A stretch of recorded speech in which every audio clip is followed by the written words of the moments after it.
I'm not the only kid who grew up this way. Surrounded by people who used to say that rhyme about sticks and stones. As if broken bones hurt more than the names we got called, and we got called them all. So we grew up believing no one would ever fall in love with us. That we'd be lonely forever. That we'd never meet someone to make us feel like the sun was something they built for us in their tool shed. So broken heartstrings bled the blues as we tried to empty ourselves so we would feel nothing. Don't tell me that hurts less than a broken bone. That an ingrown life is something surgeons can cut away. That there's no way for it to metastasize, it does. She was 8 years old. Our first day of grade 3 when she got called ugly. We both got moved to the back of class so we would stop getting bombarded by spitballs. But the school halls were a battleground where we found ourselves outnumbered day after wretched day. We used to stay inside for recess because outside was worse.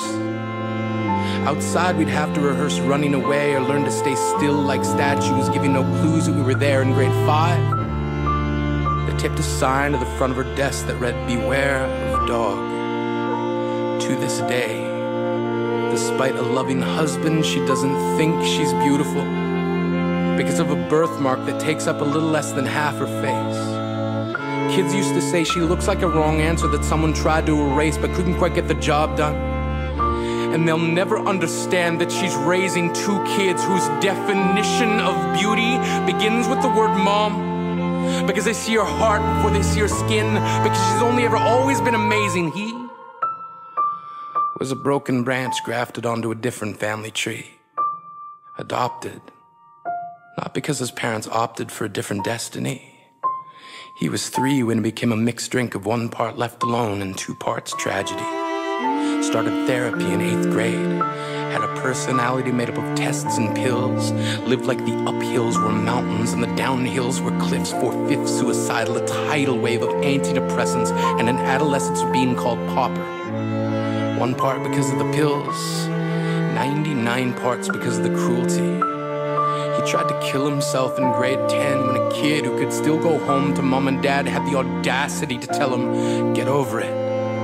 As if depression is something that can be remedied by any of the contents found in a first aid kit. To this day, he is a stick of TNT lit from both ends.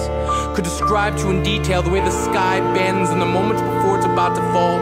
And despite an army of friends who all call him an inspiration, he remains a conversation piece between people who can't understand. Sometimes being drug-free has less to do with addiction and more to do with sanity.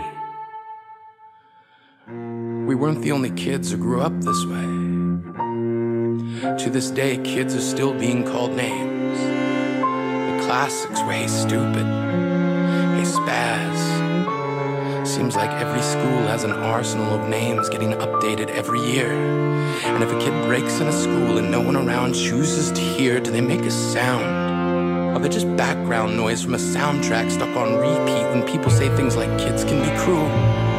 Every school was a big top circus tent, and the pecking order went from acrobats to lion tamers, from clowns to carnies. All of these miles ahead of who we were freaks.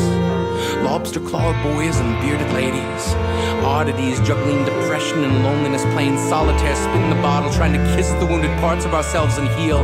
But at night, while the others slept, we kept walking the tightrope. It was practice, and yes, some of us fell.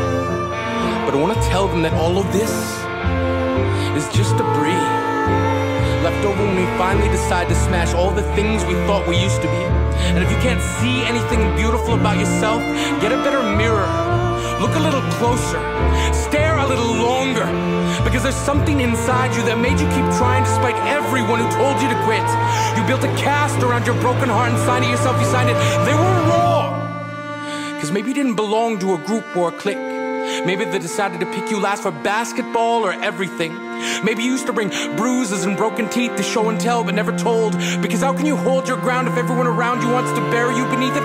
You have to believe that they were wrong. They have to be wrong. Why else would we still be here? We grew up learning to cheer on the underdog because we see ourselves in them.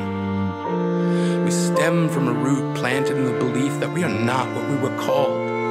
We are not abandoned cars stalled out and sitting empty on some highway. And if in some way we are, don't worry.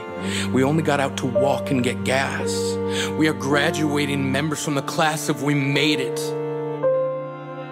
Not the faded echoes of voices crying out names will never hurt me. Of course, they did. But our lives will only ever always continue to be a balancing act that has less to do with pain and more to do with beauty.